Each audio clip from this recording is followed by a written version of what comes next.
অভাবে অনাটনে, বিপদে মুসিবতে, আর হক আর বাতিলের সংঘর্ষ চলাকালীন ধৈর্য ধারণ করা, এটা হলো সবচাইতে একটা বড় কোয়ালিটি। কোরআনে কারিমে সবর শব্দটি সবচাইতে বেশি ব্যবহার করা হয়েছে। সর্বাধিক ব্যবহৃত শব্দ কোনটি? সবর। সবর আরবি একটি মৌলিক শব্দ, এমন একটি মৌলিক শব্দ যার তাৎপর্য অন্য কোনো ভাষা দিয়া সবরটা বললে যেমন বোঝানো যায়, অন্য কোনো ভাষা দিয়া এটার অর্থ করে এটার হক আদায় করা সম্ভব না। আর এই সবর কোরআনে কারিমে বিভিন্ন জায়গায় বিভিন্ন অর্থে ব্যবহার হয়েছে। যেমন সবর শব্দের অর্থ হচ্ছে অবিচলতা, বাংলায় যা বোঝানো যায়। সবর শব্দের অর্থ হচ্ছে অবিচলতা, দৃঢ়তা, সহিষ্ণুতা, মন মেজাজের সমতা, ধীরতা, স্থিরতা, কষ্ট সহিষ্ণুতা, বরদাস্ত করা। এগুলি এই সবরের এই শব্দ, এই অর্থগুলি কোরআনে কারিমের বিভিন্ন জায়গায় বিভিন্ন রকম এটাকে ব্যবহার করা হয়েছে। সবর একটি মৌলিক মানবীয় গুণ। এই গুণ যার মধ্যে আছে সে তার নৈতিকতার শীর্ষে পৌঁছে যেতে পারে। আর এই গুণটি যার মধ্যে অভাব, এই সবর যার ভিতরে নাই, সে মানুষের পর্যায়ে পড়ে না। যত অসুবিধা, যত কষ্ট, যত রকমের বিপদ মুসিবত, যত রকমের অসুবিধার সৃষ্টি হয়, তার মূলীভূত কারণ হচ্ছে ধৈর্যের অভাব, সবরের অভাব। দুনিয়ার সমস্ত নবী রাসূলগণ সবর অবলম্বন করেছেন। তারা ছিলেন সবরের মূর্ত প্রতীক। সবর কাকে বলে দুনিয়াবাসীকে তারা তা দেখিয়ে দিয়েছেন। নিজ নিজ কওমের কাছ থেকে যখন কওমের কাছে নবীরা দাওয়াত দিয়েছেন, ইসলামের দ্বীনের দাওয়াত দিয়েছেন, তখনই সমাজপতিরা, রাষ্ট্রশক্তি তাদের উপরে, নবীদের উপরে ভেঙে পড়েছে, অত্যাচার করেছে। আল্লাহর পয়গম্বরেরা এই সমস্ত অত্যাচারের মোকাবেলায় চরম ধৈর্যের পরিচয় দিয়েছেন। কোরআনে কারিমে উল্লেখ করা হয়েছে অত্যাচারের মোকাবেলায় আম্বিয়ায়ে কেরাম যা বলেছেন সেটা হলো এই: ওয়ামা লানা আল্লা নাতাওয়াক্কালা আলাল্লাহি ওয়া ক্বাদ হাদানা সুবুলানা। আল্লাহ পাক বলেন, পয়গম্বরেরা বলেছেন আমরা আল্লাহর উপরে ভরসা করব না তো কার উপরে ভরসা করব?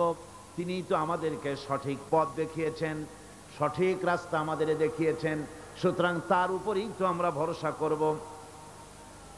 ওয়ালানাসবিরান্না আলা মা আযাইতুমুনা ওয়া আলাল্লাহি ফালিয়াতাওয়াক্কালিল মুতাওয়াক্কিলুন। তোমরা আমাদের যে সব কষ্ট দাও, পীড়ন দাও, সেজন্য আমরা ধৈর্য অবলম্বন করব। তোমরা আমাদেরকে কষ্ট দিচ্ছ, আমরা ধৈর্য অবলম্বন করব আর ভরসা করব কেবলমাত্র তার উপরে যে আল্লাহ রাব্বুল আলামিন আমাদেরকে নবী করে পাঠিয়েছেন। সেই ভরসা করতে হলে সেই আল্লাহর উপরেই তো ভরসা করা উচিত। আমরা সেই আল্লাহর উপরে ভরসা করে আছি। তোমাদের যত খুশি আমাদের বিরুদ্ধে ষড়যন্ত্র করো, আমাদেরকে অত্যাচার করো। কোরআনে কারিমে হযরতে হুদ আলাইহিস সালামের ঘটনা আল্লাহ রাব্বুল আলামিন এভাবে এনেছেন। তামাম এলাকার মানুষ তার বিরুদ্ধে ক্ষিপ্ত হয়ে গিয়েছে। সমাজের লোক, রাষ্ট্রশক্তি হযরতে হুদ আলাইহিস সালামের উপর অত্যাচারের পাহাড় ভেঙে দিয়েছে। হযরতে হুদ আলাইহিস সালাম একা মানুষ, সমাজের রাষ্ট্রশক্তির এই দুর্বিসন্ধির ষড়যন্ত্রের চ্যালেঞ্জ তিনি গ্রহণ করলেন। আর তিনি বললেন, তিনি যেটা বললেন আল্লাহ পাক কোরআনে তা কোট করে দিলেন। দুনিয়ার সমস্ত ইসলামী আন্দোলনের কর্মীদের জন্য আল্লাহ পাক কোট করে দিলেন, সমস্ত মুমিনদের জন্য তা উল্লেখ করলেন। হুদ আলাইহিস সালাম তিনি জাতিকে বললেন, ফাকিদুনি জামিআন সুম্মা লা তুনজিরুন। তোমাদের যত ক্ষমতা আছে সমস্ত ক্ষমতা নিয়ে আমার বিরুদ্ধে তোমরা ষড়যন্ত্র করো, আর আমাকে এতটুকু অবকাশ দিও না। আমি সেই আল্লাহ রাব্বুল আলামিনের উপরে ভরসা করেছি যার কুদরতি হাতের ভিতরে আমার জান, আর গোটা পৃথিবীর সমস্ত প্রাণীর জান যার কুদরতি হাতের মধ্যে। যার হাতের ভিতরে গোটা পৃথিবীর সমস্ত জান, সে আল্লাহর উপরে ভরসা করেছি। যা খুশি তোমরা আমার বিরুদ্ধে করতে পারো। সুবহানাল্লাহ বিহামদিহি। এটার নাম হলো ঈমান, এটার নাম সবর, এটার নাম ধৈর্য। এই ধৈর্য আসে ঈমানে কামেল হলে পরে এবং আল্লাহর উপরে পরিপূর্ণ বিশ্বাস হলে পরে। যদি কারো দিলের মধ্যে কথা বিশ্বাস থাকে যে আমার জন্য আল্লাহর পক্ষ থেকে যদি কোনো বুলেট নির্ধারণ করা থাকে, গোটা বিশ্ব যদি আমাকে পাহারা লাগায়, ওই বুলেট থেকে আমাকে বাঁচাইতে পারবে না। আর আমার জন্য যদি একটা বুলেট আল্লাহ কর্তৃক নির্ধারিত থাকে, তাহলে গোটা পৃথিবীর মানুষ চেষ্টা করেও সেই বুলেট থেকে আমাকে রক্ষা করতে পারবে না। এটার নাম হচ্ছে ঈমান। এই ঈমান যখন মানুষের মধ্যে সৃষ্টি হয়ে যায়, তখন সে বিপ্লবী শক্তিতে পরিণত হয়ে যায়। তার কাছে ভয় বলে কোনো জিনিস থাকে না, যেহেতু সে তো ভরসা করেছে এমন শক্তির কাছে যার চাইতে প্রচন্ড ক্ষমতা আকাশেও কারো নাই, জমিনেও। তিনি কে? জোরে চিল্লায় বলেন, তিনি কে? আমার বন্ধুগণ, রাসূল করিম সাল্লাল্লাহু আলাইহি ওয়াসাল্লাম হিজরতের রাতে সূর পাহাড়ের গারে সৌরের কাছে যখন চলে গেছেন, ফজরের রক্ত হয়ে হয়ে আসতেছে। হযরতে আবু বকর রাদিয়াল্লাহু তাআলা আনহু বলছেন, হে আল্লাহর রাসূল, এখন আর অগ্রসর হওয়া ঠিক হবে না, বেলা উঠে গেলে ধরা পড়ে যাব। এখানে গুহা আছে, ভিতরে প্রবেশ করি। হযরতে আবু বকর রাসূলের সম্মতি পেয়ে হযরতে আবু বকর রাদিয়াল্লাহু তাআলা আনহু বলছেন, ইয়া রাসূলুল্লাহ, পাহাড়িয়া গুহা, সাপ বিচ্ছু থাকতে পারে, আমাকে অনুমতি দেন, আমি আগে ভিতরে ঢুকে সাফ করে আপনাকে ডাকি। ভিতরটা সাফ করে তিনি ডাকলেন। রাসূল করিম ভিতরে ঢুকে বলছেন, আবু বকর, পাহাড় বেয়ে বেয়ে বড্ড কষ্ট হয়েছে, একটু বসো, তোমার উরুর উপরে মাথা রেখে আমি একটু ঘুমাইয়া যাই। আল্লাহর নবী আরাম ফরমাচ্ছিলেন। সকালবেলায় কাফির বেঈমানেরা যখন আস্তে আস্তে করে গুহা মুখে পৌঁছে গেছে, পায়ের চিহ্ন এখানে শেষ। তাদের নিশ্চিত ধারণা এর ভিতরে নবীজি আছেন। বলছে, বেরিয়ে আসো। একজন বলে নাই, আর একজন বলে আছে। এভাবে তাদের মধ্যে দ্বিমত হয়ে গেল। হযরত আবু বকর বলছেন, ইয়া রাসূলুল্লাহ, আমরা তো ধরা পড়ে গেছি, আমাদের তো আর উপায় নাই। এ গুহাটা এতই অগভীর, শুয়ে যদি হাঁটু উঁচু করা যায় উপর থেকে দেখা যায়, বসলে পরে মাথা দেখা যায়, ধরা তো পড়ে গেছি, উপায় নাই।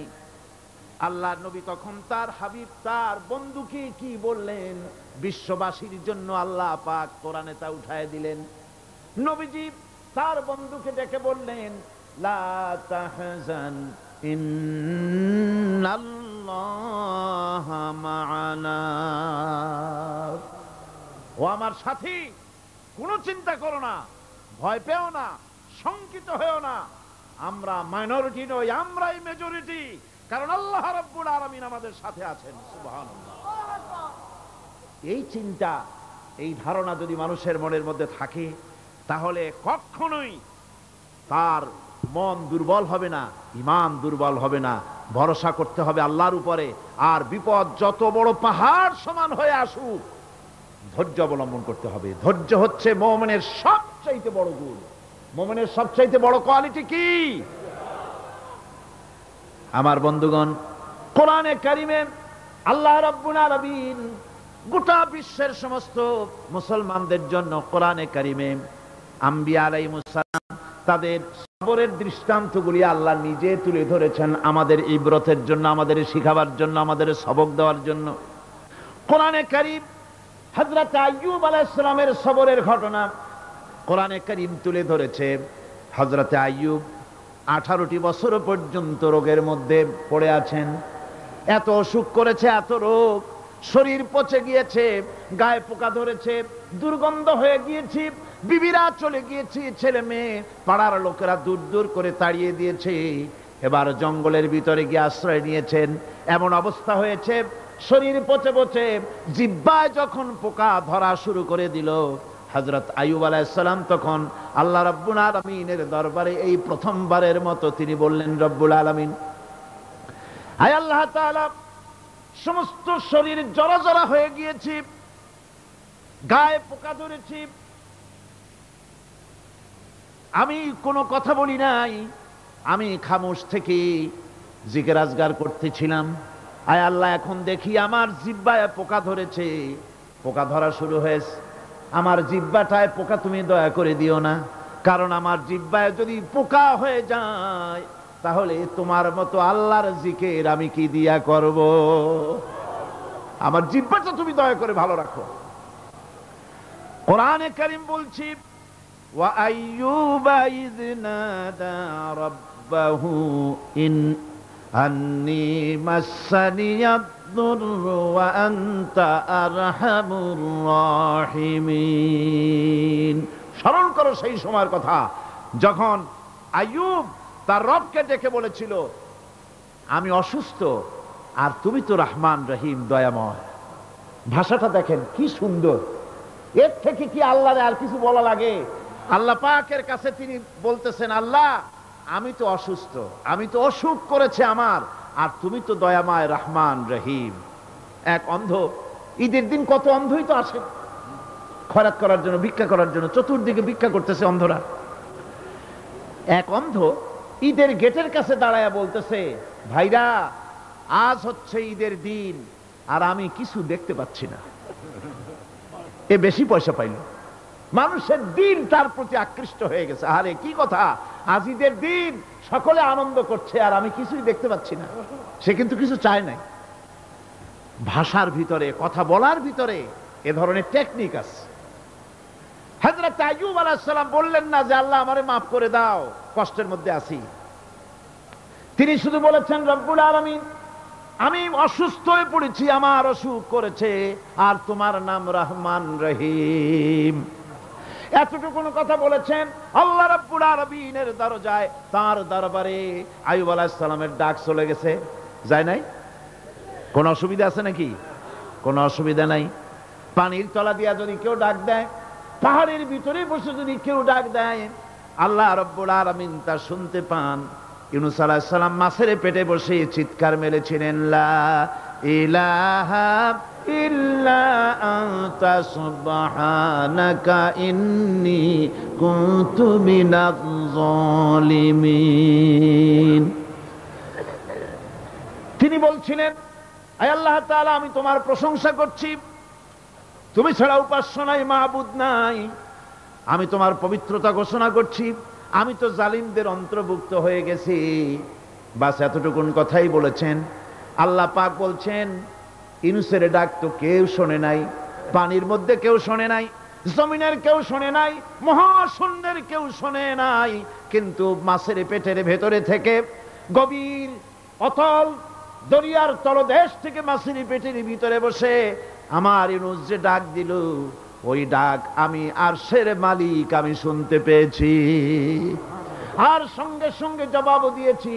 ফাস্তাজাবনা লাহু ওয়া নাজ্জাইনাহু মিনাল গাম্মি ওয়া কাযালিকা নুজিল মুমিনিন। ডাকের সাড়া দিলাম, বিপদ দিয়া বাঁচায় দিলাম। শুধু ইউনূসের নাম, আল্লাহ পাক এ জায়গায় আবার ওয়াদা করলেন, দুনিয়ার যত মুমিন বান্দা আছে তারা যদি কখনো বিপদে পড়ে যায় আর আমারে যদি ডাকে, আমি এই রকম করে বিপদ থেকে বাঁচায়া দেব।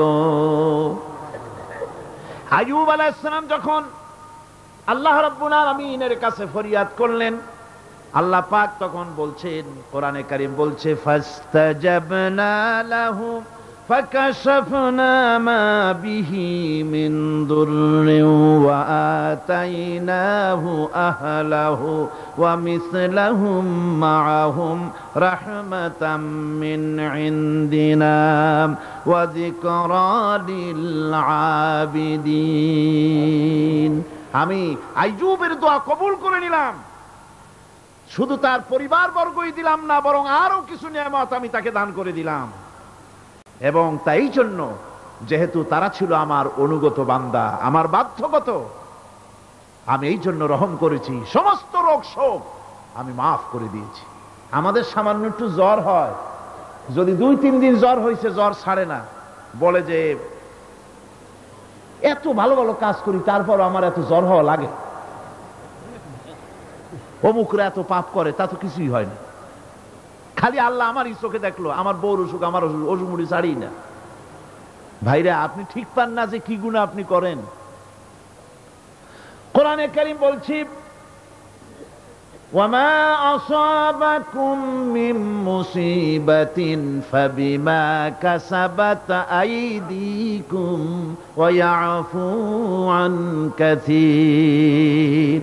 যত বিপদ তোমাদের উপর আসে সব দুই হাতের কামাই করা। আর আমি তো অনেকগুলো ক্ষমা করে দেই। তোমরা যত পাপ করো, আকাম করো, সবগুলির শাস্তি যদি দুনিয়ায় দিতাম, সাহস করার সময় পেতে না। অসুখ হলেই অধৈর্য হয়ে যেও না, ধৈর্য ধরো।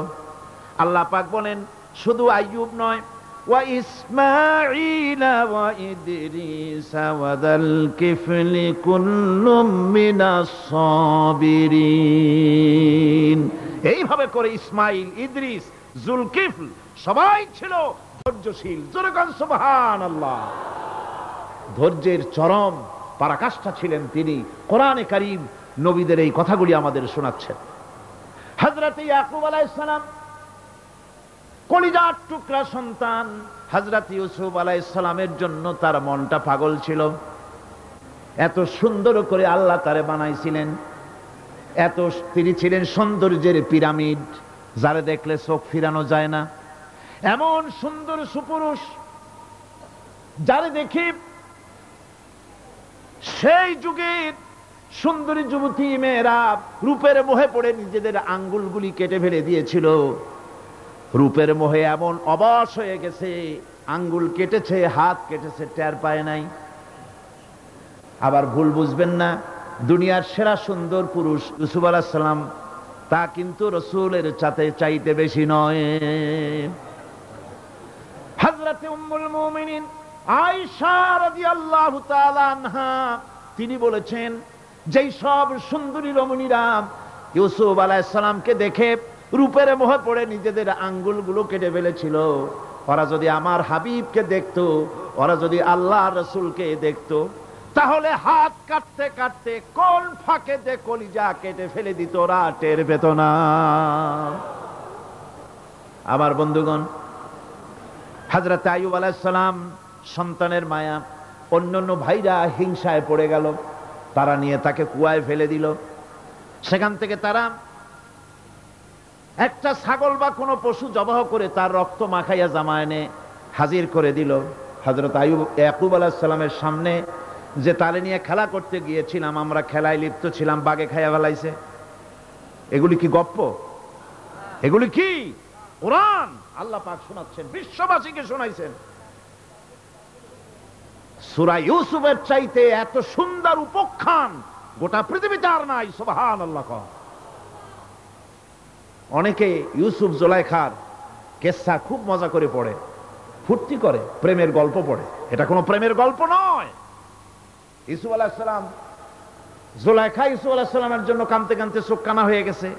এরপর ইউসুফ আলাইহিস সালাম জুলাইখারে পাওয়ার জন্য পাগল হয়ে গেছে। নাউজুবিল্লাহ, এটা হয়নি কখনো। তিনি আল্লাহর পয়গম্বর। আর আল্লাহ কেমনে তারে বাঁচিয়েছেন? যখন জুলাইখা ঘরের ভিতরে সুন্দর করে যৌন উন্মাদনামূলক চিত্র অঙ্কিত করে ঘরের মধ্যে আটকায় দিয়েছে, তালা লাগায় দিয়েছে, আর নিজে যৌন উদ্দীপক কাপড় চোপড় পরেছে, না পরার মতোই। সে যুগের সুন্দরী মেয়ে জুলাইখা। তার কুপ্রবৃত্তিকে চরিতার্থ করার জন্য আহ্বান করা হয়েছে। হযরত ইউসুফ আলাইহিস সালাম লক্ষ্য করে দেখলেন, এমন জায়গা, এখান থেকে পালাবার তো পথ নাই, দরজা বন্ধ করে দিয়েছে। তিনি শুধু তখন কেবলমাত্র আল্লাহ রব্বুল আলামিনকে ভয় করলেন। আল্লাহকে ভয় করে আল্লাহর নাম নিয়ে যখন তালাবদ্ধ দরজার দিকে দৌড় দিয়েছেন, আল্লাহ রব্বুল আলামিন আপন কুদরতে তালাগুলি খুলে দরজা তার জন্য উন্মুক্ত করে দিলেন। ইউসুফ আলাইহিস সালামকে ফালাই দিয়ে এভাবে করে কাপড় এনে দিল তার সামনে। রক্তমাখা কাপড় পেয়ে হযরত ইয়াকুব আলাইহিস সালাম সন্তানদের মুখে কাহিনী শুনে তিনি কি বললেন? কোরআনে কারীম তা কোট করেছে। তিনি চিক দিলেন না, ফাল দিলেন না, ফিট হয়ে পড়লেন না। তিনি বললেন, কলিজার টুকরা সন্তান তার মরার খবর শুনেছেন। তিনি বললেন কি, ফাসাবরুন জামিলুন ওয়াল্লাহুল মুস্তাআনু আলা মা তাসিফুন। আমি উত্তম সবর অবলম্বন করব। তোমরা যে কাহিনী রচনা করেছো এর বেলায় আমি আল্লাহর কাছে সাহায্য চাই। আমি উত্তম সবর অবলম্বন করব। আমার ভাইয়েরা, 11 ভাই মনে করেছিল ইউসুফ আলাইহিস সালামকে মরণ কুয়ায় ফালায় দিছি। তারা তো ঠিক পায় নাই এটা মরণ কুয়া না, এটা হচ্ছে একটা সুড়ঙ্গ, যাকে ইংরেজিতে বলে টানেল। এটা এমন একটা সুড়ঙ্গ, ওরা মনে করেছে মরণ কুয়া। কিন্তু আল্লাহ রাব্বুল আলামিন এই কুয়াতে এমন বানালেন, ওরা একদিকে ফালায় দিল মরণ কুয়ায়, এ কুয়ার আর এক মুখ দিয়া আল্লাহ রাব্বুল আলামিন ইউসুফ আলাইহিস সালামকে নিয়ে মিশরের সিংহাসনে বসায়া দিলেন। এটা মরণ কুয়া নয়, এটা রাজ সিংহাসনে বসার সুড়ঙ্গ পথ। ইউসুফ আলাইহিস সালাম আজ প্রেসিডেন্ট, সুবহানাল্লাহ, প্রেসিডেন্ট হয়ে বসে আছেন। ওদিকে কেনানে অভাব লেগে গেছে, সেখানকার মানুষেরা সাহায্য নিতে এসেছে, ওই 11 ভাইও আসছে। হযরত ইউসুফ আলাইহিস সালাম দেখেই চিনে ফেলেছে, ওরা কিন্তু তখনও ঠিক পায় নাই। হযরত ইউসুফ আলাইহিস সালাম চিনে ফেলেছেন। এখন কি করা উচিত? সবগুলোকে ঠ্যাং উপরের দিকে উঠাইয়া তারপরে সমানে ধোলাই দেওয়াই তো স্বাভাবিক ছিল, আমাদের মতো মানুষ হইলে, ঠিক কিনা? পিটাও, ঠিক তো বলবেনি, অভ্যাস তো এটাই। হযরত ইউসুফ আলাইহিস সালাম তাদের সামনে পরিচয় দিলেন। তারা যখন বুঝতে পারলো, লজ্জায় তাদের মাথা হেট হয়ে গেল। হযরত, তারা এক তো লজ্জা, আর 2 নম্বরের ভয়, জান নিয়া কেনানে কেউ ফিরে যাইতে পারবো না। এখন অবস্থা হয়েছে যে জীবনই যায় নাকি এখানে। হযরত ইউসুফ আলাইহিস সালাম ভাইদের এই করুণ দুরবস্থা বুঝতে পারলেন, বুঝে চরম ধৈর্য ধরে তিনি কি বললেন? তিনি বললেন, লা তাসরিবা আলাইকুমুল ইয়াউম। ও ভাইরা, তোমাদের বিরুদ্ধে আমার কোনো ক্ষোভ নাই, দুঃখ নাই, বিদ্বেষ নাই, হিংসা নাই, আল্লাহর রাস্তে মাফ করে দিলাম। সুবহানাল্লাহ। এর নাম পয়গম্বর। এর নাম কি? পয়গম্বর। কিসের লেনিন, কিসের মার্কস? জওয়ানেরা, ভুল পথে মানুষ চলেছিল, আলহামদুলিল্লাহ আল্লাহ এগুলারে ডাস্টবিনে ফালাই দিছে। কারণ আলহামদুলিল্লাহ, আলহামদুলিল্লাহ। পয়গম্বর কারে বলে, কারে বলে পয়গম্বর? কি চরিত্র! রাসূল করিম সাল্লাল্লাহু আলাইহি ওয়াসাল্লাম, তাকে একজন সাহাবী বলছিলেন, হুজুর বলছেন এই কামটা করলা না কেন? সাহাবী বললেন, হুজুর আপনি যদি চোখের ইশারায় বলতেন, মুখ দিয়ে না কইয়া, তাও তো আমি কামটা করে ফেলতাম, আমি তো বুঝি নাই। হুজুর বললেন, চোখের ঠারে ঠারে কাজ করা নবুয়তের শান নয়। আল ওয়াদুহু ওয়াস সারাহা, নবীরা যা করেন তা ডাইরেক্ট, কোনো বক্রতা নাই, স্পষ্ট কথা। আমার ভাইরা, হযরত ইউসুফ আলাইহিস সালাম বিনিয়ামিনকে কাছে নিয়ে পরিচয় দিলেন তার ভাইদের সামনে। কোরআনে কারীম বলছে, ক্বালা আনা ইউসুফ ওয়া হাদা আখি ক্বাদ মান্নাল্লাহু আলাইনা ইন্নাহু মান ইয়াত্তাকি ওয়া ইয়াসবির ফাইন্নাল্লাহা লা ইউযীউ আজরাল মুহসিনিন। আমি ইউসুফ, আর এই হচ্ছে আমার ভাই। আল্লাহ আমাদের উপর ইহসান করেছেন। প্রকৃতপক্ষে যারা আল্লাহকে ভয় করে এবং সবর ইখতিয়ার করে, আল্লাহ এভাবে তাদেরকে, তাদের আমলকে নিষ্ফল হতে দেন না। আমার এই জামাটা নিয়ে যাও। হযরত ইয়াকুব আলাইহিস সালাম, কলিজার টুকরা সন্তান ইউসুফ আলাইহিস সালামের বিরহ যন্ত্রণায় ছেলেকে কতদিন দেখে না, কাঁদতে কাঁদতে চোখ দুটো অন্ধ হয়ে গেছে। মিশর থেকে কেনানের দিকে জামা রওনা হয়েছে। কোথায় মিশর, কোথায় কেনান? জামা যখন রওনা হয়ে গেছে, হযরত ইয়াকুব বলতেছেন, আমি যেন আমার ইউসুফের গন্ধ নাকে পেতেছি। জামা চলে এলো, চোখের উপরে রাখলেন, আল্লাহ রাব্বুল আলামিন তাকে চক্ষুষ্মান বানায়া দিলেন। ভাইরা আমার, পয়গম্বরেরা সবর করে গোটা দুনিয়ার মানুষের সামনে দৃষ্টান্ত সেট করেছেন সবর কারে কয়। আমার ভাইরা, হযরত ইব্রাহিম আলাইহিস সালামের কথা আল্লাহ পাক কোরআনে কারিমে বলছেন সবর কারে কয়। দেখো, শেখো সবর কারে কয়। আল্লাহ পাক বললেন, ইব্রাহিম, তোমার বিবি আর তোমার নবজাতক এই সন্তানকে রেখে আসো মক্কা নগরীতে। তিনি চলে গেলেন, সেখানে ঘর নাই, বাড়ি নাই, কিচ্ছু নাই, চতুর্দিকে ধুধু বালু আর মরুভূমি। হযরতে হাজরা বলছেন, ইব্রাহিম, সামান্য পানি আর খাবার দিয়া আমার সন্তান শুদ্ধ এখানে রেখে যেতেছো, আমি কি অপরাধ করেছি? কোনো জবাব নাই। দুইবার তিনবার বলার পরে হাজরা বলছেন, ইব্রাহিম গো, তবে কি আমার আল্লাহর হুকুম মতো আমারে রেখে যাচ্ছ নাকি? হযরত ইব্রাহিম আকাশের দিকে আঙ্গুল উঁচু করলেন। কথা বলবেন, বাক শক্তি বেরোচ্ছে না। 80 বছর বয়সের সময় একটা বাচ্চা আল্লাহ তারে দিছেন। আর এমন বাচ্চা, পয়গম্বরের ছেলে, কি সুন্দর চেহারা, মরুভূমির উপরে ফালাই দিয়ে রওনা হয়ে যাচ্ছেন। মুখ দিয়া কথা সরছে না, আকাশের দিকে দেখালেন। হযরত হাজরা বুঝতে পারলেন। হযরত হাজরা বলেন, ইব্রাহিম, কোনো চিন্তা নাই, নিশ্চিন্ত মনে বাড়ি ফিরে যাও। আমি আমার আল্লাহর উপরে এতটা ভরসা করে, আল্লাহর হুকুমে যদি আমার এখানে রেখে যেয়ে থাকো, ওই আল্লাহ পাক আমাকে আর আমার কলিজার টুকরা ইসমাইলকে পানিতে আর খাবারে মারবেন না, অবশ্যই তিনি ব্যবস্থা করবেন। ব্যবস্থা হয়ে গেল। হযরত ইসমাইল বড় হয়ে গেলেন। আল্লাহ পাক অর্ডার করলেন, জবাহ করো ছেলেকে। হযরত ইব্রাহিম আলাইহিস সালাম যখন জবাহের প্রস্তাব করলেন, হযরত ইসমাইল তা আপত্তি করতেন, বাবাজি, আমার মায়ের আর আমাকে বাচ্চা অবস্থায় ফেলে গেলেন, খাবার দেন নাই, পরার দেন নাই, বছরের পর বছর আমাদের এখানে কাটলো, দেখতেও আসেন নাই, আজ আসছেন জবাহ দিতে। এটা কেমন কথা? কি ধরনের বাপ আপনি? এরকম বলছে নাকি? এরকম বলছে? হযরত ইব্রাহিম আলাইহিস সালাম প্রস্তাবটা কিভাবে পারলেন? আল্লাহ পাক কোরআনে কারিমে দৃষ্টান্ত রেখে দিয়েছেন। আল্লাহ পাক বলছেন, হযরত ইব্রাহিম ছেলেকে বললেন, ইয়া বুনাইয়া, হে আমার কলিজার টুকরা লাডলা, হে আমার কলিজার টুকরা সন্তান, ইন্নী আরা ফিল মানাম আন্নী আযবাহুক, আমি স্বপ্নে দেখছি আমি যেন তোমাকে জবাহ করতেছি। ফানজুর মাযা তারা, তোমার রায় কি বলো? আমি তো স্বপ্নে দেখছি যে আমি তোমার জবাহ করতেছি, এখন তোমার রায় কি, তোমার মত কি?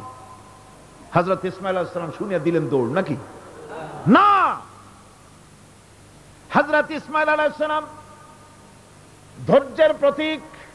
তিনি কি কথা বললেন? তার মুখের কথা কোরআন শরীফে আল্লাহ পাক উঠায় দিলেন। হযরত ইসমাঈল বললেন, ইয়া আবাতি ফাআল মা তু'মারু সাতাজিদুনি ইনশাআল্লাহু মিনাস সাবিরিন। হে আমার পিতা, আপনি যে ব্যাপারে আদিষ্ট হয়েছেন আপনি তা পালন করুন, অবশ্যই আমাকে ধৈর্যধারীদের মধ্যে পাওয়া যাবেন। সুবহানাল্লাহ। এক বর্ণনায় এসেছে, হযরত ইসমাঈল বললেন, আব্বাজান, আমি ধৈর্যধারীদের ভিতরে আমারে পাবেন, তবে জবাহ করার আগে আমার হাত পাওটা একটু বেঁধে নেন, কারণ জবাহের যন্ত্রণায় আপনার গায়ে যদি আমার হাত পাও লেগে যায় তো বেয়াদবি হয়ে যেতে পারে। আর আমি মরে আমার জবাহ হয়ে যাওয়ার পর আমার রক্ত মাখা জামাটা নিয়া আমার মা হাজেরারে দিবেন, কারণ তাকে মা বলবার মতো আর তো কেউ নাই। হযরত ইব্রাহিম তাকে বাঁধবার জন্য প্রস্তুতি নিলেন। হযরত ইসমাঈল বলছেন, আব্বাজান, বাঁধবেন না, বাঁধার প্রয়োজন নাই। বলে, কেন? একবার বাঁধতে বললে আবার তুমি নিষেধ করছো কেন? ছেলে বলছেন, আব্বাজান, বাঁধবো না এই জন্যে, হয়তো কিয়ামতেই প্রশ্ন উঠতে পারে যে আল্লাহর হুকুমে রাজি ছিল না বলে হাত পা বাঁধা জবাহ করছে।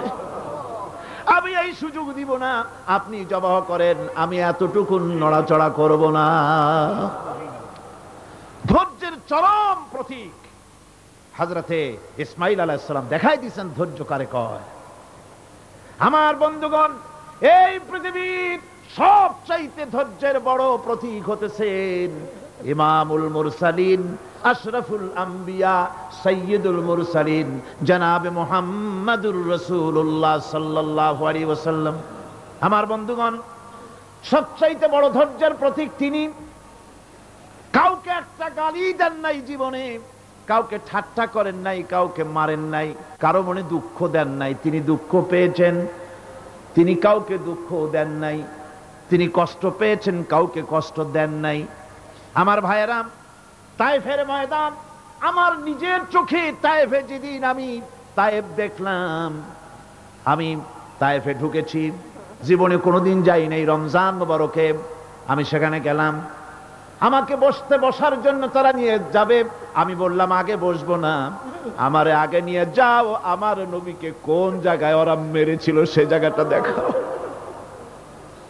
তায়েফের সেই গলিতে যখন আমি গিয়েছি, দুই দিকে পাহাড় দাঁড়ানো, তায়েফের লোক আমার সাথে ছিল, তারা বলল এই জায়গাটা প্রথম যেখানে চতুর্দিক থেকে নবীজিকে পাথর মারছিল আর আল্লাহর নবী বেহুশ হয়ে পড়ে গিয়েছিলেন। 3টা দিন না খাওয়া, হযরতে খাদিজা নাই, আবু তালিব নাই, মক্কায় জায়গা নাই পা রাখার। নবীজি 3টা দিন ঘুরলেন। নেতারা বলল তুমি যদি নবী হবে তো এতিম হলে কেন? আল্লাহ নবী বানাবার জন্য কি একটা ধনী মানুষ পায় নাই? তোমার মতো এতিম আর গরিবের নবী বানাইলো কেন? আল্লাহ নবী 3 দিন পর যখন দেখলেন কেউ দাওয়াত শোনে না, কেউ মানে না, কেউ গ্রহণ করে না, তখন তিনি নেতাদের অনুরোধ করলেন, ঠিক আছে দাওয়াত তো কবুল করলে না, তবে একটা কাজ করো, অন্তত আমি যে তায়েফে আসছিলাম এই খবরটা মক্কায় দিও না, ওরা আরো অত্যাচার বাড়ায় দেবে। এই কাফিরগুলি খবর তো মক্কায় পাঠালো আর সমস্ত যুবকদেরকে লেলিয়ে দিল। যুবকেরা চতুর্দিকে দাঁড়াইছে, রাসূলকে পাথর মারা শুরু করে দিল। আমি যখন রেল লাইনের থেকে হাঁটি, যখন রেল লাইন কোনো সময় দেখি, রেলের পাথরগুলি, রেল লাইনের পাথরগুলি দেখলেই আমার মাথায় যেন কেন তায়েফের কথা মনে এসে যায়। আরে মানুষের গায়ে পাথর মারলে কি অবস্থার সৃষ্টি হয়? পাথর নূরের শরীর, রহমতের শরীর, কিটি কিটি রক্ত ঝরছে। নবীজিকে জোর করে উঠাইয়া জবরদস্তি করে হাঁটার জন্য তারা ধাক্কা মারতেছে। আবার কিছুদিন গিয়ে নবীজি আবার বেহুশ হয়ে পড়েছেন, এইখান থেকে আবার উঠাইছে, আবার ধাক্কা মারতেছে। 3 নম্বরের আর একটা জায়গা আছে যেখানে ভাঙ্গা একটা মসজিদ। তায়েফের লোকেরা আমাকে বলল এই জায়গাটা হলো শেষ জায়গা যেখানে রাসূল করিম 3য়বারের মতো বেহুশ হয়েছিলেন, এখানেই হুজুরের রক্ত ঝরেছে বেশি। 2 রাকাত নামাজ পড়লাম, সিজদায় পড়ে আবুল কান্না কাল্লাম আল্লাহর কাছে। নবীজি যখন হুশ এসেছে, হযরতে জিবরাইল বলেন, ইয়া রাসূলুল্লাহ, আপনার এই কষ্ট দেখে ফেরেশতারা কাঁদতেছে, আপনি অনুমতি দিয়ে দেন এই 2 পাহাড়কে মিলাইয়া সমস্ত তায়েফবাসী কাফেরগুলি মাটির সাথে মিশাইয়া দেই। নবীজি বললেন, জিবরাইল, আমি যদি হুকুম করি আর আমার হুকুম মতো যদি এই কাম করো, একটা কাফেরও যদি না বাঁচে তাহলে কার মুখে পৌঁছাবো লা ইলাহা ইল্লাল্লাহু মুহাম্মাদুর রাসূলুল্লাহ। আমার ভাইরা, হুজুর সাল্লাল্লাহু আলাইহি ওয়াসাল্লাম উঠে বসলেন। এমন সময় হযরতে যায়েদ শরীরের রক্তগুলি মুছে দিতেছেন। হুজুর সাল্লাল্লাহু আলাইহি ওয়াসাল্লাম বসে 2খানা হাত উত্তোলন করলেন। নবীজির চোখ থেকে পানি গড়ায় পড়তেছে। আরে কেউ নাই, আল্লাহ ছাড়া কেউ নাই সাহায্য করার। নবীজি হাত তুলে মোনাজাত করতেছেন, চোখ দিয়া পানি পড়ে দাড়ি ভিজে পড়তেছে, গায়ে দিয়া রক্ত ঝরতেছে। নবীজি কি দোয়াটা করলেন? বদদোয়া করলেন না, গজব দিতে বললেন না। নবীজি দোয়া করলেন, রব্বুল আলামিন, এই তায়েফের লোকেরা আজকে আমার সাথে যে ব্যবহারটা করেছে, ওরা বোঝে নাই যে আমি তোমার নবী, ওরা বোঝে নাই যে আমি তোমার রাসূল, না বুঝে আমার উপরে যে অত্যাচারটা করলো, আল্লাহ তুমি এই জন্য রাগ করে এই তায়েফে তুমি গজব দিও না। আল্লাহ পাক পরবর্তী সময় হুজুরকে স্মরণ করাই দিলেন, ওয়া মা আরসালনাকা ইল্লা রাহমাতাল লিল আলামিন। ও নবী, আপনি হচ্ছেন আমার সমস্ত সৃষ্টি জগতের জন্য আপনি আমার রহমত, আমার গোটা বিশ্বের জন্য আপনার, আমার সৃষ্টি জগতের জন্য আপনি আমার করুণা। একটা লোক রাসূলের এই কষ্ট দেখে বাগান থেকে এক গ্লাস আঙ্গুরের শরবত এনে হাজির করেছে। এত কষ্টের পর 3 দিনের না খাওয়া আঙ্গুরের একটা শরবত পাইয়া হুজুর খুব খুশি হলেন।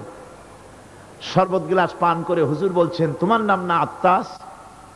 তিনি বলছেন, হ্যাঁ হুজুর, আমার নাম আত্তাস। তোমার বাড়ি না ইউনূস আলাইহিস সালামের গ্রামে? বলে, হ্যাঁ আমার বাড়ি সেই গ্রামে। তা আপনি কি করে জানলেন আমার নাম আত্তাস আর আমার বাড়ি ইউনূস আলাইহিস সালামের গ্রামে? আপনি জানলেন কি করে? হুজুর বললেন, আমি নবী, হযরত ইউনূস নবী, একজন নবীর খবর আর একজন নবীর কাছে থাকে। রাসূল করিম সাল্লাল্লাহু আলাইহি ওয়াসাল্লাম সবর ইখতিয়ার করেছিলেন, ধৈর্য অবলম্বন করেছিলেন, আর আল্লাহ পাক তাকে নির্দেশ করেছেন, সবর করো। ওয়াত্তাবি' মা ইউহা ইলাইকা ওয়াসবির হাত্তা ইয়াহকুমাল্লাহ। তুমি কেবল সেই জিনিসের অনুসরণ করো যা আমি তোমার প্রতি অবতীর্ণ করেছি। আমি আপনার উপরে যেটা অবতীর্ণ করেছি ওটার অনুসরণ করুন, আর সবর ইখতিয়ার করুন যতক্ষণ না আল্লাহর পক্ষ থেকে চূড়ান্ত ফয়সালা না আসে। ধৈর্য ধরুন, ধৈর্য ধরুন। আমার ভাইরা, কাফেরদের নির্যাতনের মোকাবেলায় আল্লাহ পাক তার হাবিবকে সান্ত্বনা দিয়েছেন। যখন কাফেররা নির্যাতন করতেছে, হারে হযরতে বেলাল নির্যাতিত, হযরতে সুমাইয়া নির্যাতিতা, হযরতে খাব্বাব, হযরতে খুবাইব, হযরতে আম্মার রিদওয়ানুল্লাহ তাআলা আলাইহিম আজমাইন, এত মার হতেছে। হযরতে ওমর হযরতে খাব্বাব রাদিয়াল্লাহু তাআলা আনহুকে খোলা গায়ে দেখে বলছিলেন, খাব্বাব রে, তোমার পিঠে এত গর্ত কেন? এত গর্তওয়ালা পিঠ তো আমি মানুষের দেখি নাই, এত চিকুন কোমরওয়ালা মানুষও তো দেখি নাই। তিনি বলেছেন, ওমর তুমি কি ভুলে গেছো? ইসলাম কবুল করার অপরাধী কাফির বেঈমানেরা আগুন জ্বালায়া আংটা আগুনের উপরে আমাকে চিৎ করে শোয়াছে। আমি যেন নড়াচড়া করতে না পারি সেজন্য আমার বুকের উপরে পাথর চাপা দিয়ে রেখেছিল। গায়ের চর্বি আর রক্ত গলে গলে পড়ে আগুন নিবেছে, আর আগুন গোশত পুড়ে যে পিঠের মধ্যে প্রবেশ করেছিল আজও পর্যন্ত পিঠের সেই গর্ত সেরে যায় নাই। এভাবে অত্যাচার হচ্ছিল সাহাবীদের উপরে। আল্লাহ রাব্বুল আলামিন তার হাবিবকে সান্ত্বনা দিলেন, ওয়াসবির ওয়া মা সাবরুকা ইল্লা বিল্লাহি ওয়া লা তাহজান আলাইহিম ওয়া লা তাকু ফি যায়কিম মিম্মা ইয়ামকুরুন। হে রাসূল, সবরের সাথে কাজ করতে থাকুন। আপনার এই সবরের তৌফিক তো আল্লাহই দিয়েছেন, আর ওদের সমস্ত ষড়যন্ত্র, ওদের অপকৌশলে আপনি দুঃখিত হবেন না, চিন্তা করবেন না, ভারাক্রান্ত হবেন না। আপনি নিশ্চিত থাকুন। ওয়াসবির লিহুকমি রাব্বিকা ফাইন্নাকা বিআয়ুনিনা। হে নবী, আপনার রবের চূড়ান্ত ফয়সালা আসা পর্যন্ত ধৈর্য ধারণ করুন। আপনি তো আমার চোখের সামনে। সুবহানাল্লাহ, সুবহানাল্লাহ। আপনি আমার চোখের সামনে। কে আপনাকে কি করবে আমি দেখব না? সুবহানাল্লাহ। মন্ত্রী যদি, এই সলিমুদ্দিন মার্কা মন্ত্রী যত আছে, এই মন্ত্রীরা যদি কয় বেটা তোর ভয় কিসে, আমি তোকে দেখছি না, সাহসটা কেমন বাড়ে, কেমন বাড়ে সাহস। আর এ কোনো মন্ত্রী ছাতা মাথা না, কোন প্রেসিডেন্ট রাজা বাদশা না, আকাশ আর জমিনের মালিক আমার আল্লাহ রাব্বুল আলামিন বলছেন, হাবিব কোনো চিন্তা নাই, আপনি আমার চোখের সামনে। ওরা চায় আপনাকে দুনিয়া থেকে মিটাই দিতে, আর আমি চাই ওয়ারাফানা লাকা যিকরাক, আপনার প্রশংসা তো হবে গোটা বিশ্ব জুড়ে, সর্বত্র ছড়িয়ে যাবে আপনার নাম। সুবহানাল্লাহি বিহামদিহি।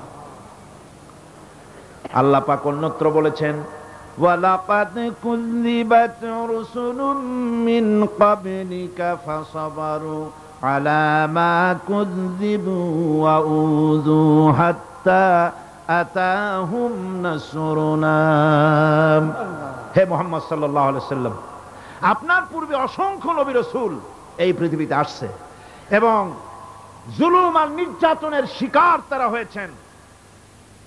অবশেষে তাদের প্রতি আল্লাহর সাহায্য এসেছে। সুতরাং আপনাকেও ধৈর্য ধারণ করতে হবে। ধৈর্য ছাড়া কোনো পথ নাই। ধৈর্য আপনাকে ধারণ করতেই হবে। আর এই ধৈর্য ধারণ করলে পরে আল্লাহর চূড়ান্ত ফয়সালা আসবে, তখন আল্লাহ পাক মেহেরবানি করবেন। আমার ভাইরা, এই ধৈর্য পৃথিবীর সমস্ত পয়গম্বররা ধৈর্য অবলম্বন করেছেন, কখনো অধৈর্য হন নাই। দিন কায়েমের সংগ্রামে নবী রাসূলগণ দারুণ ভাবে সবর ইখতিয়ার করেছেন। বৃদ্ধবাদীদের সকল রকমের নির্যাতন, অপকৌশল, ষড়যন্ত্র, এই সব কিছু মোকাবেলা করেছেন ধৈর্যের নীতি অবলম্বন করি। কখনো ধৈর্যচ্যুতি তাদের মধ্যে ঘটেনি, বরং আল্লাহ রাব্বুল আলামিন তাদের প্রতি সন্তুষ্ট হয়েছেন। যারা এই ধৈর্য ধরেছে তাদের উপরে সন্তুষ্ট হয়ে আল্লাহ রাব্বুল আলামিন বলেছেন, ওয়া কাআইয়্যিম মিন নাবিয়্যিন কাতালা মাআহু রিব্বিয়ুনা কাসীর। এর আগে অনেক নবী এসেছিলেন যাদের সাথে বহু আল্লাহওয়ালা লোক লড়াই করেছেন। ফামা ওয়াহানু লিমা আসাবাহুম ফি সাবিলিল্লাহি ওয়ামা যাআফু ওয়ামা ইসতাকানু। আল্লাহর পথে তাদের উপর যত বিপদ এসেছিল তারা হতাশ হয়ে পড়েন নাই, দুর্বলতা দেখাননি, বাতিলের সামনে মাথাও নত করেন। ওয়াল্লাহু ইউহিব্বুস সাবিরিন। আর আল্লাহ পাক ধৈর্যশীল যারা, তাদেরকে আল্লাহ পাক ভালোবাসেন। আমার ভাইরা, ধৈর্যের পরিচয় রাসূল করিম সাল্লাল্লাহু আলাইহি ওয়াসাল্লাম উহুদের ময়দানে যখন আক্রান্ত হয়ে গেলেন, চতুর্দিকে কাফেররা ঘিরে ধরেছে, বাঁচার কোনো পথ নাই। সাহাবায়ে কেরাম রাসূলকে পাহারা দিলেন। যারা রাসূলকে পাহারা দিতে দাঁড়ায়ছেন, জীবন দিয়া পাহারা দিতে দাঁড়ায় গেছে, রাসূলের দিকে মুখ দিয়া, পিঠটা বাইরের দিকে দিয়ে রাসূলকে পাহারা দেওয়া শুরু করেছেন। হুজুরকে পাহারা দিতে যারা দাঁড়িয়েছিলেন, কাফের কর্তৃক নিক্ষিপ্ত কি তীরগুলি এসে যখন বিঁধতেছিল, শুধু একজন সাহাবী হযরত তালহার পিঠের ভিতরে রাসূলকে হেফাজতের জন্য 80টা তীর একজনের পিঠের মধ্যে গিয়ে ঢুকেছে।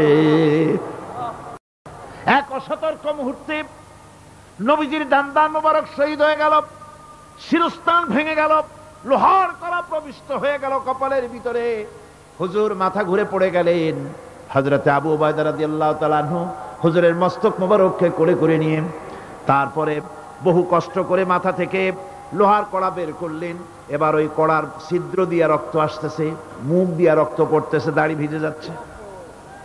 বুখারী শরীফে এসেছে, আল্লাহর নবী দুইখানা হাত নিজের চেহারার উপরে মলে আনে টাটকা রক্ত চোখের সামনে দেখে বলছেন, আহারে, এই কওমের ফালাহ কি করে হবে, এই কওমের মুক্তি কি করে হবে, এই কওমের নাজাত কি করে হবে, যে কওম তার নবীর চেহারা রক্ত দিয়ে লাল বানাইয়া দিল।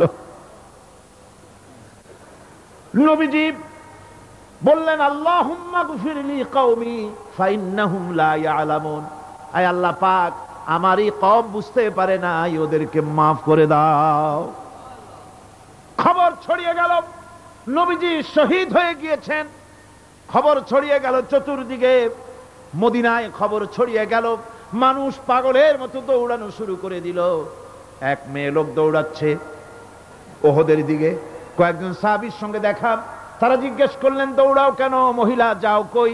কয় উহুদের দিকে যেতেছি। কয় যায় তো কোনো লাভ নাই, যেহেতু তোমার যে স্বামী এসেছিলেন জিহাদের ময়দানে তিনি তো শহীদ হয়ে গেছেন। মহিলা বলতেছে, কে শহীদ হয়েছে শুনতে চাই না, আগে বলো নবীজি কেমন আছেন। আবার কিছুক্ষণ পর আর কয়েকজনের সঙ্গে দেখা, তারা বলছে, মেয়ে লোক দৌড়াও কই? যাচ্ছি উহুদের দিকে। তারা বলছেন যে কোনো লাভ নাই, তোমার যে দুইটা কলিজার টুকরা সন্তান ওহদে এসেছিল, দুটোই শহীদ হয়ে গেছে। মা বলতেছে, ও সাহাবী, কে শহীদ হয়েছে শুনতে চাই না, তাড়াতাড়ি করে বলো আল্লাহর নবী মুহাম্মদুর রাসূলুল্লাহ সাল্লাল্লাহু আলাইহি ওয়াসাল্লাম কেমন আছেন। দৌড়াতে দৌড়াতে ওহদের মাঠে সাহাবায়ে কেরাম পরিবেষ্টিত, আল্লাহর নবীর কাছে গিয়ে হুজুরের জীবিত চেহারা মুবারকের দিকে তাকায়া মেয়ে লোকটি কাঁদতেছে আর বলতেছে, ইয়া রাসূলুল্লাহ, আমার স্বামী মরা শোক, আমার কলিজার টুকরা দুইটা সন্তান মরা শোক আমার কলিজা থেকে মুছে গেছে, আপনি বেঁচে আছেন, তামাম মুসলমানদের এর চাইতে বড় সান্ত্বনা আর নাই। ভাইরা আমার, রাসূল করিম সাল্লাল্লাহু আলাইহি ওয়াসাল্লাম এভাবে করে ধৈর্যের পরিচয় দিয়েছেন। গালাগালি দেন নাই, রাগ করেন নাই, বদদোয়া করেন নাই। সুবহানাল্লাহ কোন, জোরে কোন সুবহানাল্লাহ। ভাইরা আমার, এই সবর এমন মহান বৈশিষ্ট্য, এর মধ্যে রয়েছে জিহাদের ময়দানে যদি লোক কম হয় আর যদি তাদের মধ্যে সবর থাকে, বেশি সংখ্যক লোকের উপরে আল্লাহ পাক সবরকারীদেরকে বিজয়ী করে দিবেন।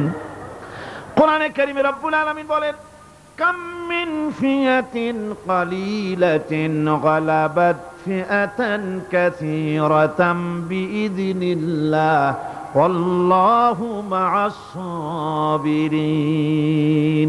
এমন ঘটনার বহু নজির আছে যে কম সংখ্যক লোকেদের উপরে আল্লাহ পাক, বেশি সংখ্যক লোকেদের উপর আল্লাহ পাক কম সংখ্যক লোকদেরকে জয়ী করে দিয়েছেন। ওয়াল্লাহু মা'আস সাবিরিন, আর আল্লাহ আছে ধৈর্যশালীদের সাথে। আল্লাহ আছে কাদের সাথে? দেখেন না বদরের কামটা, বদরের ময়দান, 313 জন মুসলমান, অস্ত্রপাতি নাই, সামান্য সামান্য অস্ত্র, আর কাফেরেরা এসছে হাজারেরও বেশি। আমার বন্ধুগণ, ধৈর্য কত বড় কাম দিল, ধৈর্য ধারণ করেছেন তারা, আল্লাহর উপরে ভরসা করেছেন। আল্লাহ রাব্বুল আলামিন অস্ত্রের কাজ কি দিয়া করায় দিলেন। একজন সাহাবী এসে বলছেন, হুজুর, জিহাদের ময়দান, ইসলামের প্রথম জিহাদ, আমার কাছে তো অস্ত্র নাই, মেহেরবানি করে একটা অস্ত্র আমারে দেন, আমি লাফায় পড়ি জিহাদের মধ্যে। হুজুর বলেন, অস্ত্র তো আমার কাছে নাই, দিবটা কি? সাহাবী বলছেন, হুজুর, অস্ত্র না থাকে যা পারেন তাই দেন, আপনার হাত দিয়ে যা দিবেন আমি দাঁড়ায় থাকতে পারবো না, জিহাদে আমাকে শরীক হতেই হবে। নবীজি কাছে পেলেন একখানা শুকনা খেজুরের ডাল, খেজুরের ডালখানা তুলে সাহাবীর হাতে তুলে দিলেন। সাহাবী বলেন, রাসূলের হাতের দেওয়া শুকনা খেজুরের ডালটা নিয়ে আমি যখন কাফেরদের ভিড়ের মধ্যে ঝাঁপায় পড়ে যখন শুকনা খেজুরের ডাল দিয়ে আঘাত দিলাম, তখন ধারালো তরবারি দিয়ে আঘাত করলে যে কাম হয়, শুকনা খেজুরের ডালের আঘাতে কাফের দ্বিখণ্ডিত হয়ে জমিনে পড়ে গেল। ভাইরা আমার, আল্লাহ রাব্বুল আলামিন সবর যারা করে, সংখ্যায় যদি কম হয়, আল্লাহ পাক তাদেরকে বিজয়ী করে দেবেন, এই ওয়াদা আল্লাহ রাব্বুল আলামিন করেছেন। এই সবরের গুণ ছাড়া জান্নাতেও প্রবেশ করা যাবে না। সবর যদি না থাকে বেহেশতে যাওয়া যাবে না।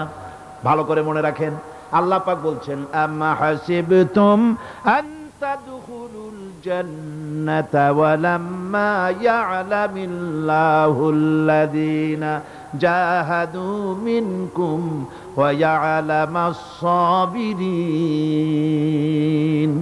তোমরা কি মনে করেছো এমনি বেহেশতে চলে যাবা? এটা কি মামু বাড়ির আবদার নাকি? এমনি বেহেশতে চলে যাবা? অথচ আল্লাহ রাব্বুল আলামিন এখনো দেখেন নেননি যে তোমাদের মধ্যে কারা জিহাদ করতে প্রস্তুত, কারা তোমাদের মধ্যে জিহাদ করে জান দেওয়ার জন্য প্রস্তুত, আর কারা ধৈর্যধারী, এটা তো আল্লাহ এখনো দেখে নেন নাই। সুতরাং হক এবং বাতিলের সংগ্রামে লিপ্ত হতে হবে। আল্লাহ দেখতে চান কারা জীবন দিতে চায়। সুতরাং ইসলামী আন্দোলনে যারা শরীক হবে, তাদের বিপদ এবং মুসিবত দিয়ে আল্লাহ রাব্বুল আলামিন তাদের সাহসিকতা এবং ধৈর্যের পরীক্ষা নিবেন। কোরআনে কারীম বলছে, ওয়ালানাবলুয়ান্নাকুম হাত্তা না'লামাল মুজাহিদিনা মিনকুম ওয়াস-সাবিরিনা ওয়া নাবলুয়া আখবারাকুম। অবশ্যই আমি তোমাদেরকে পরীক্ষার সম্মুখীন করব, আর তোমাদের মধ্যে সত্যিকার মুজাহিদ, দৃঢ়তা অবলম্বনকারী কারা, আমি তা দেখব। এটা যেন আমি দেখে নিতে পারি, সেই জন্য আমি বিপদ এবং মুসিবতের মধ্যে তোমাদের ফেলবো। ধৈর্যধারীদের উপরে আমার রহমত অবশ্যই থাকবে। সবর এমন এক সম্পদ যা ধারণ করলে পরে আল্লাহ রাব্বুল আলামিন রাষ্ট্রীয় ক্ষমতা দান করে দেন। কোন সুবহানাল্লাহ, জোরে কোন সুবহানাল্লাহ। ধৈর্য ধারণ করলে আল্লাহ রাষ্ট্রের মতো বিরাট নিয়ামত আল্লাহ হাতে তুলে দিবেন। তার প্রমাণ কোরআন শরীফে আল্লাহ বলছেন, বনি ইসরাইলরা মিশর থেকে যখন বহিষ্কার হয়ে গেল, তাদের যখন পা রাখার কোনো জায়গা থাকলো না, বনি ইসরাইলরা মিশর থেকে যখন বহিষ্কার হয়ে গেল, এরপরে আল্লাহ পাক তারা যখন ধৈর্য অবলম্বন করলো, আল্লাহ পাক তাদের ব্যাপারে বলছেন, ওয়া আওরাসনাল কওমাল্লাযীনা কানু ইউস্তাদআফুনা মাশারিকাল আরদি ওয়া মাগারিবাহা আল্লাতী বারাকনা ফিহা। আর তাদের স্থলে আমি নির্যাতিত লোকদেরকে প্রতিষ্ঠিত করলাম। পশ্চিম এবং উত্তরের তাদেরকে আমি পশ্চিম এবং পূর্বের উত্তরাধিকারী তাদেরকে বানায় দিলাম। বিরাট এলাকা তাদের হাতে আমি তুলে দিলাম। ওয়া তাম্মাত কালিমাতু রাব্বিকাল হুসনা আলা বানি ইসরাঈলা বিমা সাবারু। আর এভাবে করে আল্লাহ পাক তার কথাকে পূর্ণ করলেন বনি ইসরাইলদের উপরে। সবর এখতিয়ার করার জন্য, ধৈর্য ধরার কারণে আল্লাহ পাক রাষ্ট্রের মালিক তাদের বানায় দিলেন। জোরে কোন সুবহানাল্লাহ। সবর যদি করা হয়, তো যুদ্ধ যদি বাদে, যদি জিহাদ শুরু হয়ে যায়, আল্লাহ পাক বলেছেন ফেরেশতা দিয়ে সাহায্য করব। যদি সবর থাকে তোমাদের, সবর থাকলে আল্লাহ কি দিয়ে সাহায্য করবেন? ফেরেশতা দিয়ে। কোরআনে কারীম বলছি, বালা ইন তাসবিরু ওয়া তাত্তাকু ওয়া ইয়াতুকুম মিন ফাওরিহিম হাযা ইউমদিদুকুম রাব্বুকুম বিখামসাতি আলাফিন মিনাল মালাইকাতি মুসাউমিমিন। হ্যাঁ, তোমরা যদি ধৈর্য অবলম্বন করো আর আল্লাহকে ভয় করে চলো, তাহলে এক্ষুনি আল্লাহ রাব্বুল আলামিন তোমাদের জন্য কাতারে কাতারে শৃঙ্খলাবদ্ধ ৫,০০০ ফেরেশতা দিয়ে তোমাদেরকে সাহায্য করবেন। সুবহানাল্লাহ। তোমাদেরকে ফেরেশতা দিয়ে সাহায্য করা হবে। তোমরা যদি সবর এখতিয়ার করো, তাহলে সংখ্যা যদি কম হও, বেশি সংখ্যার উপরে জয়ী করে দেব। ইয়াকুম মিনকুম ২০ সাবিরুনা ইয়াগলিবু মিয়াতাইন। যদি তোমাদের ভিতরে ধৈর্যশীল ২০ জন হয়, আমি ২০০ কাফেরের বিরুদ্ধে তোমাদেরকে জয়ী করে দেব। সুবহানাল্লাহ। তোমরা যদি হও ধৈর্যশীল ২০ জন, ২০০ কাফেরের উপরে তোমরা জয়যুক্ত হয়ে যাবে। আর বিপদ আর মুসিবতে যারা ধৈর্য ধরে, তাদের জন্যই আল্লাহর পক্ষ থেকে সুসংবাদ। সুসংবাদ কাদের জন্য? ধৈর্যধারীদের জন্য। কোরআনে কারীম বলছে, ওয়াবাশশিরিস সাবিরিনাল্লাযীনা ইযা আসাবাতহুম মুসিবাতুন ক্বালু ইন্না লিল্লাহি ওয়া ইন্না ইলাইহি রাজিউন। সুসংবাদ সেই সব ধৈর্যশালীদের জন্য যারা নাকি বিপদ এবং মুসিবতে আসলে যারা বলে, কি বলে? পড়েন আমার সাথে, ইন্না লিল্লাহি ওয়া ইন্না ইলাইহি রাজিউন। এটা শুধু আমাদের লোকেরা কেউ মরলে পড়ে, এটা শুধু মরার সময় নয়, বরং যে কোনো বিপদ আর মুসিবত এলে মোমেন বান্দা যারা, তারা কি পড়বে? ইন্না লিল্লাহি ওয়া ইন্না ইলাইহি রাজিউন। নিশ্চয়ই নিশ্চয়ই আমরা আল্লাহর জন্য এবং আমাদের সকলকেই আল্লাহর কাছে ফিরে যেতে হবে, প্রত্যাবর্তিত হতে হবে। সবরকারীদের জন্য রয়েছে জান্নাতের সুউচ্চ সম্মানের জায়গা। জান্নাতে সবচেয়ে সম্মানজনক জায়গা আল্লাহ রাব্বুল আলামিন ধৈর্যশালীদেরকে দান করবেন। কোরআনে কারীম বলছে, উলাইকা ইউজজাউনাল গুরফাতা বিমা সাবারু ওয়া ইউলাক্কাউনা ফিহা তাহিয়াতাও ওয়া সালামা। এরা হলো সেই সব লোক যাদেরকে প্রদান করা হবে বেহেশতের সুউচ্চ মঞ্জিল, কারণ তারা সবর এখতিয়ার করেছিল, তারা সবর করছিল, এই জন্য বেহেশতের সবচাইতে ভালো জায়গা তাদের দেওয়া হবে। কোন আলহামদুলিল্লাহ, জোরে কোন আলহামদুলিল্লাহ। এবং জান্নাতে সবরকারীদেরকে সম্বর্ধনা দেওয়া হবে। সম্বর্ধনা দেওয়া হবে।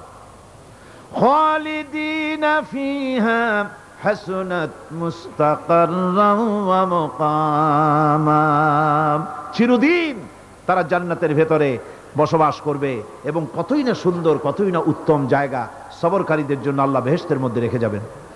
জান্নাতে প্রবেশ করার সাথে সাথে চতুর্দিক থেকে ফেরেশতারা ছুটে আসবে সবরকারীদের জন্য। ওয়াল মালাইকাতু ইয়াদখুলুনা আলাইহিম মিন কুল্লি বাব, চতুর্দিক থেকে ফেরেশতারা তাদেরকে ইস্তেকবাল করবে। কি বলবে? সালামুন আলাইকুম বিমা সাবারতুম ফানি'মা উকবাদ-দার, তোমাদের প্রতি শান্তি বর্ষিত হোক, কারণ তোমরা পৃথিবীতে সবর অবলম্বন করেছিল। কতই না উত্তম জায়গা, কতই না সুন্দর জায়গা আল্লাহ রাব্বুল আলামিন সবরের বিনিময় তোমাদেরকে দান করেছেন। সুতরাং এই সবর হচ্ছে মুসলমানদের জন্য সবচেয়ে বড় নিয়ামত। আজ আমার তো মনে হয় পৃথিবীতে মুসলমানরাই সবচেয়ে বেসবর। ট্রেনে যাবে বসা নিয়ে বেসবর, টিকিট নিয়ে বেসবর, বাসের মধ্যে বেসবর, বাজারে যাবে বেসবর, স্কুলে যাবে বেসবর, যেখানে যান সব জায়গায় আমরা বেশি অধৈর্য। ঠিক কিনা কর? সামান্য সামান্য জিনিস নিয়ে ঝগড়া করা, মারামারি করা, এই হচ্ছে আমাদের ট্র্যাডিশন। ধৈর্য অবলম্বন করতে হবে জীবনের সকল ক্ষেত্রে। এই ধৈর্য আমাদেরকে রক্ষা করতে হবে। এই ধরনের ধৈর্য যদি আমরা অবলম্বন করতে পারি, তাহলে আল্লাহ পাক বলছেন উলাইকাল্লাযীনা সাদাকু ওয়া উলাইকা হুমুল মুত্তাকুন, এরাই হলো ঈমানের দাবিতে সত্যবাদী। কোন আলহামদুলিল্লাহ। কারা কারা? না না, শুধু সবরকারী না, এই যে 10টা পয়েন্ট বলা হলো। কয়টা পয়েন্ট বলা হয়েছে? 10টি পয়েন্ট। সেই 10টি পয়েন্ট যারা পালন করবে এরা হলো ঈমানের দাবিতে সত্যবাদী, আর এরাই হচ্ছে প্রকৃতপক্ষের মুত্তাকি। আমরা মুত্তাকি বুঝি দাঁতে ছাতা, দাড়ি টাড়ি আশ্রয় না, জাব্বা জুব্বা গায়ে দিয়ে কোনো জায়গায় পড়ে থাকে, এটা বড় মুত্তাকি, খুব পরহেজগার। সালার চট্টর যদি পড়ে তাহলে তো আরো বড় পরহেজগার। জি, আর যদি কাপড় চোপড় মোটেও না থাকে তাহলে তো খাজা বাবা হয়ে গেল। নাউযুবিল্লাহি মিন যালিক। আর আল্লাহ বলছে মুত্তাকি কারে কয় শোনো, এরে কয় মুত্তাকি যাদের মধ্যে এই 10টা গুণ আছে। এই 10টি সত্য যদি সম্পাদন করতে পারি, যদি আমল করতে পারি, জীবন ধন্য হয়ে যাবে। সেই 10টি কথা আমি আবার আপনাদের স্মরণ পটে তুলে দিতে চাই, প্যাকেট করে পকেটে উঠাই দিতে চাই, যেন বাড়ি নিয়ে যেতে পারেন। 1 নম্বর হচ্ছে 10টি পয়েন্টের 1 নম্বর আল্লাহর প্রতি ঈমান। 1 নম্বরে আল্লাহর প্রতি ঈমান, 2 নম্বরে পরকালের প্রতি ঈমান, 3 নম্বরে ফেরেশতাদের উপর ঈমান, 4র্থ নম্বরে কিতাবের প্রতি ঈমান, 5ম নম্বরে নবীদের প্রতি ঈমান, 6ষ্ঠ নম্বরে সহায় সম্বলহীন নিকটবর্তী আত্মীয়, ইয়েতিম, মিসকিন, প্রবাসী, মুসাফির, সাহায্য প্রার্থী, এদেরকে মুক্ত করার জন্য এদেরকে সাহায্য প্রদান করা, 7 নম্বরে নামাজ প্রতিষ্ঠা করা, 8 নম্বরে যাকাত আদায় করা, 9 নম্বরে ওয়াদা পালন করা, 10 নম্বরে সবর এখতিয়ার করা। কয়টা হলো? এই 10টি কাজ যদি আমরা পালন করতে পারি, বিপদে মুসিবতে ধৈর্য ধারণ করতে পারি, যত মুসিবত আসুক, আসলে এগুলি কিছু না। মুসিবত আল্লাহ টেস্ট করবেন, মুসিবত দিয়া আল্লাহ টেস্ট করেন। দেখা যায় যে ওদের শক্তি খুব বেশি, চোখে আপনি দেখতে পারেন, কিন্তু আল্লাহ বলছেন ইন্না কায়দাশ শায়তানে কানা দাঈফা। বাতিলরা হলো শয়তান, বাতিলরা কি? আর ওদের চক্রান্ত আসলেই দুর্বল। এদের চক্রান্ত আসলে কি? দুর্বল। কাজেই এগুলিকে ভয় করা যাবে না। বিপদে মুসিবতে ধৈর্য ধারণ করে যদি অগ্রসর হওয়া যায়, তো আল্লাহ রাব্বুল আলামিন এই 10টি পয়েন্ট যদি আমল করা যায়, দুনিয়াও শান্তি পাবো, আখিরাতেও শান্তি পাবো। যত মুসিবত আসুক, বিপদ আসুক, ধৈর্যের সাথে মোকাবেলা করতে হবে। ধৈর্যের অর্থ কি? আমি আগেই বলেছি, ধৈর্যের অর্থ হচ্ছে অবিচলতা, দৃঢ়তা, বরদাস্ত করা, সহিষ্ণুতা, ধীরতা, স্থিরতা। ধৈর্যের অর্থ এটা নয় একজন একটা থাপ্পড় মারলো আর আপনি বলবেন যে বাবা ব্যথা পাইছো নাকি, তাহলে আরো একখান থাপ্পড় দিয়া দাঁত আমার সবগুলো ভালাই দাও। এর নাম ধৈর্য নয়। ধৈর্য হচ্ছে পরিস্থিতির মোকাবেলা করতে হবে সাহসিকতার সাথে, এর নাম হচ্ছে ধৈর্য। ওই যে আমি একটা দৃষ্টান্ত দিয়ে থাকি, এক সাপ একবার মুরিদ হয়েছিল এক পীর সাহেবের কাছে। পীর বলছিলেন যে না, আমি তো এই সব সাপ টাপ মুরিদ বানাই না। কয় না হুজুর, আমারে বানান। তারপরে মুরিদ বানায় কিছু অজিফাতারে শিখাই দিল, আর বলল খবরদার কাউকে দংশন করবে না। ঠিক আছে, সে যায়া জিগারাজগার শুরু করে দিয়েছে। এর মধ্যে জমিনে রাখাল আসছে, ধান কাটছে, ধানগুলো নিবি কি করে, দড়ি দাড়ি পাচ্ছে না। তো কি করা যায়, বানবে কি দিয়া? সন্ধ্যার পরে অন্ধকারে দেখে যে দড়ি একটা পড়ে আছে। ও যে কি দড়ি তা তো ওরা বুঝে নাই। ওইটারে নিয়ে ধানরে ফেসাইয়া লেজ দিয়ার মাথা দিয়ে এরকম করে বাসেটারে দিয়ে বাঁধছে। সাপ তখন বলতেছে, হায় হায় রে, কেবল যে মুরিদ হইছি, তা না হলে তুই ঠিক পাইতি যে আমি কি ধরনের দড়ি। এরপরে নিয়ে বাড়ি নিয়ে ভালাই দিয়েছে, ওটারে খুলিয়া সাপটার ঘাড় গেছে মস্কিয়া। বহুত কষ্ট করে হুজুরের বাড়ি গিয়ে হাজির, কয় যে হুজুর কি একখান জিকের শিখাইলেন, আমার তো ঘাটটার মুসকে শেষ। আশ্চর্য কথা, কত মানুষ মুরিদ হইলো, কত কিছু মুরিদ হইলো, কারো তো জিকের করলে ঘাড় মস্কে যাবে কেন, এটা কেমন কথা? কয় হুজুর ঘটনাই। আরে বেটা ঘটনা এইটা, তুই কি করছিলি? কয় যে আপনি যে নিষেধ করছেন দংশন করতে, আমি তো দংশন করতে পারিনি। আরে বেটা, দংশন করতে নিষেধ করছিলাম, ফোঁস করতে তো নিষেধ করি নাই। তোরে যখন দড়ি মনে করে হাত দিছিল, ফোঁস করে উঠতি, ওই রাখা লাভ দিয়া বর্ডার পার হইয়া দিল্লি চলে যেত। কাজী ধৈর্যের মানে শীত হয়ে পড়া না। ধৈর্য মানে অবিচলতা, দৃঢ়তা নিয়ে শক্তি সঞ্চয় করে আল্লাহর উপরে ভরসা করে বাতিলের বিরুদ্ধে ঝাঁপায়ে পড়তে হবে, বাতিল উৎখাত হতে বাধ্য হবে।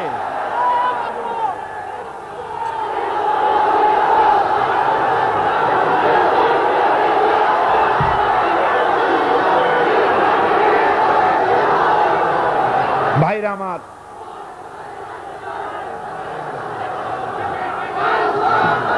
সুতরাং আলহামদুলিল্লাহ আমরা কোরআনে কারিমের এই আয়াতে কারিমাত আমরা যদ্দূর পারলাম আলোচনা করেছি। আল্লাহ পাক যেন এতে বরকত দেন। জোরে কোন আমিন, আরো জোরে কোন আমিন। মুনাজাতের জন্য বসেন, এক্ষুনি মুনাজাতের জন্য দাঁড়ানো ভাইরা সব বসে পড়েন। আল্লাহুম্মা আমিন।